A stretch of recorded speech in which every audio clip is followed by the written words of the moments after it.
Hi നമ്മുടെ 5ാം ക്ലാസ്സിലെ എക്സാമിന് ഉറപ്പായിട്ടും വരുന്ന അത്ര ഇമ്പോർട്ടൻ്റ് ആയിട്ട് ചോദ്യമാണ് മാഷ് വീഡിയോയിൽ എനിക്ക് പറഞ്ഞാൽ വേണ്ടി പോകുന്നത് കേട്ടോ. തൊട്ടും എക്സാം കഴിഞ്ഞിട്ടുള്ള കുറച്ച് മക്കളുണ്ട്, ഓർക്കൊന്ന് ചോദിച്ചു. അതും ഒരു ആക്ടിവിറ്റി അല്ല ചോദിച്ചത്, 2 ആക്ടിവിറ്റി ആണ് ഇതിന്ന് ചോദിച്ചത്. ആകെ കുറച്ച് ആക്ടിവിറ്റീസ് നമുക്കുള്ളൂ എക്സാമിനല്ലേ.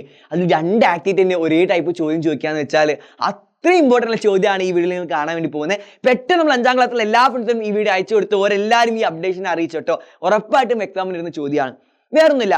ഏറ്റവും ആദ്യം നമ്മൾ പഠിക്കേണ്ടത് ഒരു നമ്പറിന്റെ ഫാക്ടേഴ്സ്, ഘടകങ്ങൾ എഴുതാൻ വേണ്ടി നമ്മൾ പഠിക്കണം. ഒരു നമ്പറിന്റെ ഫാക്ടേഴ്സ്, ഘടകങ്ങൾ എന്ന് വെച്ചാൽ എന്താ?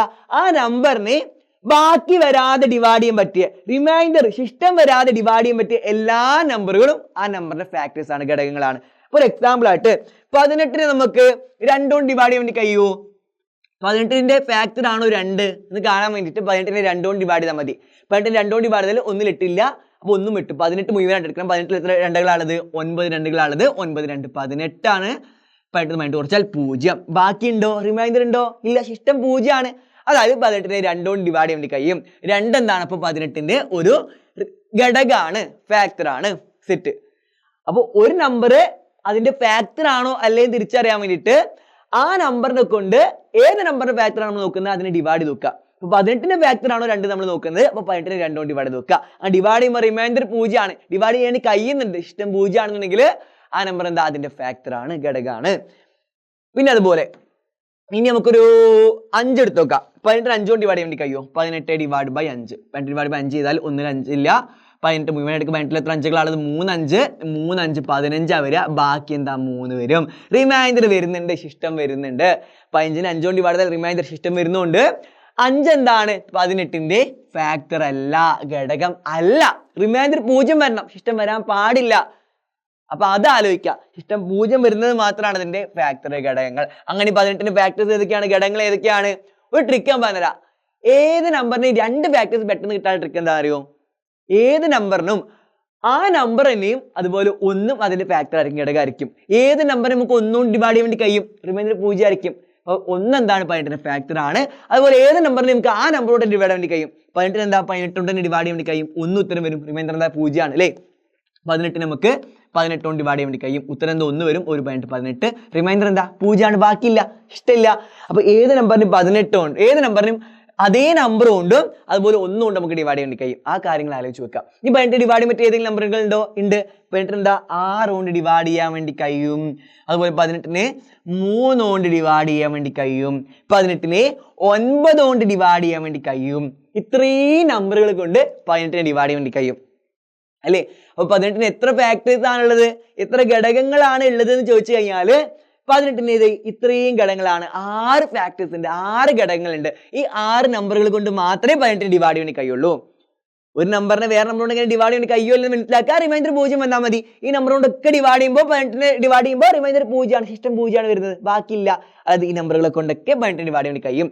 ആ ഒരു നമ്പറിനെ ഡിവൈഡ് ചെയ്യാൻ പറ്റിയ എല്ലാ നമ്പറും നമ്മൾ വിളിക്കുന്ന പേരാണ് ആ നമ്പറിന്റെ ഫാക്ടേഴ്സ്, ഘടകങ്ങൾ. നിർബന്ധമായിട്ടും പഠിക്കണം കേട്ടോ, ഘടകങ്ങൾ, സെറ്റ്. അപ്പൊ എന്താണ് ഫാക്ടേഴ്സ്, എന്താണ് ഘടകങ്ങൾ എന്ന് ആർക്കും ഡൗട്ട് ഉണ്ടായിരിക്കില്ല. ഇനി നമ്മൾ നിർബന്ധമായിട്ട് പഠിക്കേണ്ട സാധനം അതല്ല. നമ്മൾ പഠിക്കേണ്ട സാധനം എന്താന്ന് വെച്ചാൽ എന്താണ് പൊതുഘടകം. ഇതാണ് ഇമ്പോർട്ടന്റ്. എന്താണ് പൊതുഘടകം? ഇത് വെറും ഘടകമല്ല, പൊതുഘടകമാണ്. വെറും ഫാക്ടേഴ്സ് അല്ല, കോമൺ ഫാക്ടർ എന്താണെന്നാണ് നമ്മൾ പഠിക്കുന്നത്. Common factors. ഫാക്ടേഴ്സ് എന്താ നമ്മൾ പഠിച്ചു, പക്ഷെ കോമൺ ഫാക്ടർ എന്താ നമ്മൾ പഠിച്ചിട്ടില്ല. ഘടകങ്ങൾ എന്താ നമ്മൾ പഠിച്ചു, പൊതുഘടകങ്ങൾ എന്താ നമ്മൾ പഠിച്ചിട്ടില്ല. സിമ്പിൾ ആണ്.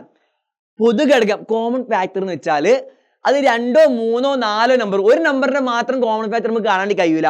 2 3 4 നമ്പറിന്റെ കോമൺ ഫാക്ടർ പൊതുഘടകം കാണാൻ വേണ്ടി കഴിയുള്ളൂ. അതായത് 2 നമ്പറിന്റെ അല്ലെങ്കിൽ 3 നമ്പറിന്റെ അല്ലെങ്കിൽ 4 നമ്പറിന്റെ ഫാക്ടേഴ്സ് നോക്കുമ്പോൾ അതിലൊക്കെ എല്ലാത്തിലും വരുന്ന ഫാക്ടർ, എല്ലാത്തിലും കോമൺ ആയിട്ട് പൊതുവായിട്ട് വരുന്ന ഒരു നമ്പർ ഉണ്ടായിരിക്കും. ആ നമ്പറാണ് കോമൺ ഫാക്ടർ, പൊതുഘടകം. എക്സാമ്പിൾ ആയിട്ട് 21ന്റെയും 14ന്റെയും കോമൺ ഫാക്ടർ പൊതുഘടകം എഴുതാൻ വേണ്ടി നിങ്ങൾ ചോദിച്ചു എന്ന് വിചാരിക്കുക. അപ്പൊ ഏറ്റവും ആദ്യം നമ്മൾ എന്താ ചെയ്യേണ്ടതെന്ന് അറിയോ? ആദ്യം 21ന്റെ ഫാക്ടേഴ്സ് ഏതൊക്കെ നമുക്ക് നോക്കാം. ഫാക്ടേഴ്സ് എന്ന് വെച്ചാൽ എന്താ? അതിന് ഡിവൈഡ് ചെയ്യാൻ പറ്റിയ എല്ലാ നമ്പറും അല്ലെ. 21ന്റെ ഫാക്ടേഴ്സ്, ഘടകങ്ങൾ ഏതൊക്കെയാണ്? 21ന് 1 കൊണ്ട് ഡിവൈഡ് ചെയ്യാൻ വേണ്ടി കഴിയും, 21 കൊണ്ട് ഡിവൈഡ് ചെയ്യാൻ വേണ്ടി കഴിയും. അതിൽ 21ന് 7 കൊണ്ട് ഡിവൈഡ് ചെയ്യാൻ വേണ്ടി കഴിയും, 3 കൊണ്ട് ഡിവൈഡ് ചെയ്യാൻ വേണ്ടി കഴിയും. ഇനി 21നെ ഡിവൈഡ് ചെയ്യാൻ പറ്റിയ ഏതെങ്കിലും നമ്പറുകൾ ഉണ്ടോ? ഇല്ല. ഈ നമ്പറുകൾ കൊണ്ടാണ് മെയിൻ ആയിട്ട് 21നെ ഡിവൈഡ് ചെയ്യാൻ വേണ്ടി കഴിയുക അല്ലെ. ഇനി നമുക്ക് 14 ഡിവൈഡ് ചെയ്യാൻ പറ്റിയ നമ്പറുകൾ ഏതൊക്കെ നോക്കാം. 14 എന്താ 1 കൊണ്ട് ഡിവൈഡ് ചെയ്യാൻ വേണ്ടി കഴിയും, 14 കൊണ്ട് ഡിവൈഡ് ചെയ്യാൻ വേണ്ടി കഴിയും. പിന്നെ എന്താ 14 7 കൊണ്ട് ഡിവൈഡ് ചെയ്യാൻ വേണ്ടി കഴിയും, 2 കൊണ്ട് ഡിവൈഡ് ചെയ്യാൻ വേണ്ടി കഴിയും. ഇനി ഏതെങ്കിലും നമ്പറിനെ 14 കൊണ്ട് ഡിവൈഡ് ചെയ്യാൻ വേണ്ടി കഴിയുമോ? ഇല്ല അല്ലേ. വേറെ ഒരു നമ്പർ ഉപയോഗിച്ചിട്ടും 14 ഡിവൈഡ് ചെയ്യാൻ വേണ്ടി കഴിയില്ല. അപ്പോൾ 1 കൊണ്ട് 14 ഡിവൈഡ് ചെയ്യാം, 14 കൊണ്ട് ഡിവൈഡ് ചെയ്യാം, 7 കൊണ്ട് 14 ഡിവൈഡ് ചെയ്യാം, 2 കൊണ്ട് 14 ഡിവൈഡ് ചെയ്യാം. അപ്പോഴൊക്കെ റിമൈൻഡർ 0 ശിഷ്ടം 0, ബാക്കിയൊന്നും വരില്ല. അപ്പോൾ ഈ നമ്പറുകളൊക്കെയാണ് 14ന്റെ ഫാക്ടേഴ്സ്, ഘടകങ്ങൾ. ഈ നമ്പറുകളൊക്കെയാണ് 21ന്റെ ഫാക്ടേഴ്സ്. നമ്മൾ എന്താ കണ്ടുപിടിക്കേണ്ടത്? കോമൺ ഫാക്ടർ ആണ്, പൊതുഘടകമാണ്. 21ന്റെയും 14ന്റെയും കോമൺ ഫാക്ടർ പൊതുഘടകം കണ്ടെത്തുക എന്നാണ് നിങ്ങൾ ചോദിച്ചെന്ന് വെച്ചാൽ നമ്മൾ 21ന്റെ ഫാക്ടേഴ്സിലുള്ള നമ്പറുകൾ നോക്കാം. ഇതിലെന്താ 1 ഉണ്ട്. നമ്മൾ 21ന്റെയും 14ന്റെയും കോമൺ ഫാക്ടർ പൊതുഘടകം കാണുന്നല്ലേ, ഇതിലും 1 ഉണ്ട്, അതിലും 1 ഉണ്ട്. അതായത് 1 എന്താന്ന് പറയാൻ വേണ്ടി കഴിയുന്ന അറിയോ? 1 21ന്റെയും 14ന്റെയും കോമൺ ഫാക്ടർ ആണെന്ന് പറയാം. അപ്പൊ രണ്ട് നമ്പറിന്റെയും കൂടെ ഫാക്ടേഴ്സ് ആയിട്ട് വരുന്ന നമ്പറുകൾ നമ്മൾ വിളിക്കുന്ന പേരാണ് കോമൺ ഫാക്ടർ പൊതുഘടകം. ഇതിലും അതിലും വരണം. അപ്പൊ 21ന്റെയും 14ന്റെയും കോമൺ ഫാക്ടർ വെച്ചാൽ 21ന്റെയും 14ന്റെയും ഫാക്ടേഴ്സിൽ ഒരേപോലെ വരുന്ന നമ്പറുകൾ. സിമ്പിൾ. ഇവിടെ നോക്കിക്കേ, ഇവിടെ 21 ഉണ്ട്, അവിടെ 21 ഉണ്ടോ? ഇല്ല. അപ്പൊ 21 എന്താണ്? കോമൺ ഫാക്ടർ അല്ല. 21 കോമൺ ഫാക്ടർ അല്ല. തെറ്റ്. ഇവിടെ 7 ഉണ്ട്, അവിടെ 7 ഉണ്ട് അല്ലേ. ഇവിടെ 7 ഉണ്ട്, അവിടെയും 7 ഉണ്ട്. അപ്പൊ 7 ഒരു കോമൺ ഫാക്ടർ ആണ്, പൊതുഘടകമാണ്. ഇനി ഇവിടെ 3 ഉണ്ട്, അവിടെ 3 ഉണ്ടോ? ഇല്ല. 3 കോമൺ ഫാക്ടർ അല്ല. ഇവിടെ 14 ഉണ്ട്, ഇവിടെ 14 ഉണ്ടോ? ഇല്ല. 14 കോമൺ ഫാക്ടർ അല്ല. ഇവിടെ 2 ഉണ്ട്, ഇവിടെ 2 ഉണ്ടോ? ഇല്ല. അപ്പൊ 2 കോമൺ ഫാക്ടർ അല്ല. രണ്ടിലും ഒരേപോലെ വരുന്നത് 1ഉം 7 ആണ്. അപ്പൊ 1ഉം 7 ആണ് 21ന്റെയും 14ന്റെയും കോമൺ ഫാക്ടർ പൊതുഘടകം. ഇത്രേ ഉള്ളൂ. അപ്പൊ രണ്ടിന്റെയും കൂടെ, അല്ലെങ്കിൽ 3 നമ്പറുകളാ ചോദിച്ചതെന്ന് വെച്ചാൽ 3 നമ്പറിന്റെ ഫാക്ടർ നോക്കുമ്പോൾ ആ 3ലും കൂടെ, അങ്ങനെ എല്ലാത്തിലും കൂടെ വരുന്ന നമ്പറുകൾ നമ്മൾ വിളിക്കുന്ന പേരാണ് കോമൺ ഫാക്ടർ പൊതുഘടകം. അത്രേ ഉള്ളൂ. സെറ്റ്.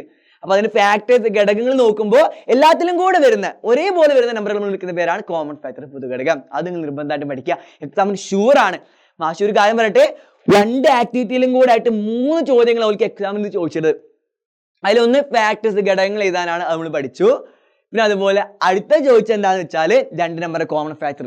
അത് ഒരു ചോദ്യത്തിൽ, ഒന്നാമത്തെ ആക്ടിവിറ്റിയിൽ ചോദിച്ചു. അടുത്ത ആക്ടിവിറ്റിയിൽ 2 ചോദ്യങ്ങളാണ് കോമൺ ഫാക്ടർ കാണേണ്ടവരോട് ചോദിച്ചത്. അപ്പൊ അത്രയും ഇമ്പോർട്ടന്റ്. ഇത് എണ്ണും കണക്കൊന്നും ഇല്ലാതെ ചോദിക്കുകയാണ് ഈ ചോദ്യം. അത്രയും ഇമ്പോർട്ടൻ്റ് ചോദ്യങ്ങൾ ഇപ്പോൾ പഠിച്ചിട്ടുള്ളത്. അപ്പോൾ ഈ ചോദ്യം പഠിച്ചിട്ട് എക്സാമിന് പോകാൻ നിങ്ങളിപ്പോൾ പഠിച്ചു കഴിഞ്ഞു. ഇനി നമുക്ക് ലൈവിൽ കൂടുതൽ ഡീറ്റെയിൽ ആയിട്ട് ഓരോട് ചോദിച്ചിട്ടുള്ള ചോദ്യം എങ്ങനെ ഉത്തരം ചെയ്യുക, ഈ കാര്യങ്ങളൊക്കെ പഠിക്കുക. വൈകുന്നേരം 7:30 ലൈവ് ഉണ്ടായിരിക്കും. പക്ഷേ 2 ലൈവുകൾ നിർബന്ധമായിട്ട് കാണാൻ വേണ്ടി നിങ്ങളോട് വീണ്ടും പറയുകയാണ്. വേറൊന്നുമല്ല, ഇത് തൊട്ട് മുമ്പായിട്ട് ഇത് മാത്രം പഠിച്ചാൽ മതി എന്ന് പറഞ്ഞിട്ടൊരു മാത്സിൻ്റെ ലൈവ് നടന്നതായിട്ട് നിങ്ങൾക്ക് കാണാം. ആ ലൈവ് നിങ്ങൾ നിർബന്ധമായിട്ടും കാണാം. ഇത് മാത്രം പഠിച്ചാൽ മതി. അതുപോലെ തന്നെ പിന്നെ ഒരു 1.5 മണിക്കൂറിൽ എനിക്ക് എയ്ഡ് നേടിത്തരുന്ന ഒരു ലൈവ് എക്സാമിൻ്റെ തലേന്നുണ്ടായിരിക്കും. അതും കൂടെ നിങ്ങൾ കാണാം കേട്ടോ. പിന്നെ എക്സാമിൻ്റെ അന്ന് മോർണിംഗിൽ ഒരു ലൈവ് ഉണ്ടായിരിക്കും. പഠിച്ചൊക്കെ നിങ്ങൾ മറന്നു പോകും എക്സാമിന് പോകുമ്പോൾ. അത് മറക്കാതിരിക്കാൻ വേണ്ടി ഒരു ബൂസ്റ്റർ കൂടെ എനിക്ക് തരും. മോർണിംഗിൽ എനിക്ക് ഇന്നത്തെ പരീക്ഷകൾ പഠിക്കേണ്ട എല്ലാ കാര്യങ്ങളും കൂടെ ഒന്ന് പറഞ്ഞിരുന്നു പറഞ്ഞിട്ടൊരു ലൈവ് ഉണ്ടായിരിക്കും. അപ്പോൾ എക്സാമിന് അന്ന് മോർണിംഗിൽ ലൈവ്, തലേന്നുള്ള ലൈവ്. പിന്നെ ഇന്ന് നിങ്ങൾ നിർബന്ധമായിട്ട് കാണുന്നത്, ഓൾറെഡി ഒരു ലൈവ് കഴിഞ്ഞിട്ടുണ്ട്, ഇത് മാത്രം പഠിച്ചാൽ മതി പറഞ്ഞിട്ടൊരു ലൈവ്. ആ ലൈവ് നിങ്ങൾ നിർബന്ധമായിട്ട് കാണാം. അത് കഴിഞ്ഞാൽ ഫുൾ സെറ്റ് കേട്ടോ. പിന്നെ ഇന്ന് വൈകുന്നേരം 7:30 വേറൊരു ലൈവ് ഉണ്ടായിരിക്കും. എല്ലാ ലൈവും കൃത്യമായിട്ട് കാണാം. നിങ്ങൾക്ക് എല്ലാവർക്കും എന്തായാലും നല്ല മാർക്കിന് സ്കോർ ചെയ്യാൻ വേണ്ടി കഴിയും. അപ്പോൾ തൽക്കാലം മാഷ് പോവാണ്. ഈ ലൈവിലൊക്കെ എല്ലാവരും വരിക. നമുക്ക് ലൈവിൽ കാണാം. Bye bye.